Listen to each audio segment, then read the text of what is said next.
කෙනෙක් ජීවිතයේ එළියට පෙන්නන දෙයට වඩා එළියේ අය දකින දෙයට වඩා සම්පූර්ණ වෙනස් කතාවක් තමයි ඒ පුද්ගලයාගේ ජීවිතය තුළ තියෙන්නේ.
කසාද වෙච්ච අය දික් කසාදේ දක්වා යන්න පුළුවන්.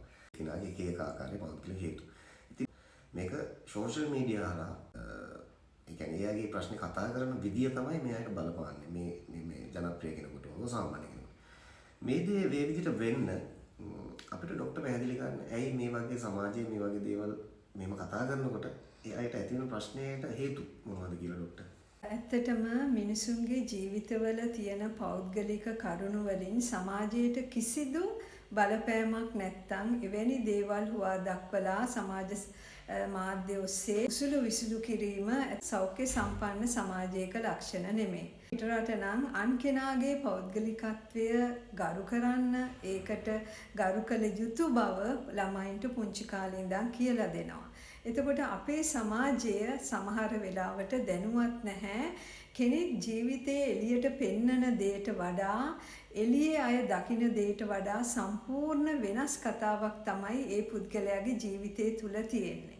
සමහර අයගේ ජීවිතවල එළියට කියන්න බැරි කියපු නැති කියාගන්න බැරි බොහෝම දුක්බර කතාවක් ජීවිතයේ ඇතුලේ තියෙන්න පුළුවන්. ඒ නිසා එළියෙන් බලලා විනිශ්චය කරලා සමාජ මාධ්‍ය ඔස්සේ ඒ අයට අපහාස උපහාසයට ලක් වෙන විදිහට කටයුතු කරන එක කිසිසේත්ම සුදුසු වන්නේ නැහැ.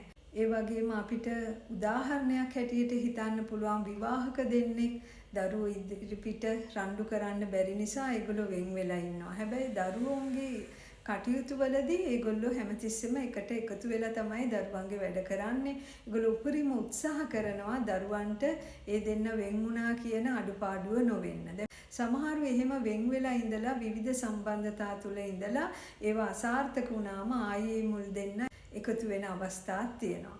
ඉතින් සමාජයේ ඒවා වලට එක එක දේවල් කියන්න ගියාම ඒ අයගේ ජීවිතවලට ලොකු හානියක් වෙන්නේ. ඉතින් පිටස්තරයෙන් බලලා විනිශ්චය කරන්නේ නැතුව අපි හැම විටම බලන්න ඕනේ ඒ අයට ඒ අයගේ ජීවිතවල අඩුපාඩු තියෙනවා නම් ඒවා හදාගෙන ඉස්සරහට යන්න අවශ්‍ය මානසික ශක්තිය ලබා දෙන එක තමයි සෞඛ්‍ය සම්පන්න සමාජයක මූලික වගකීම වෙන්නේ. Sansidana, Mikiyavat, Malsila.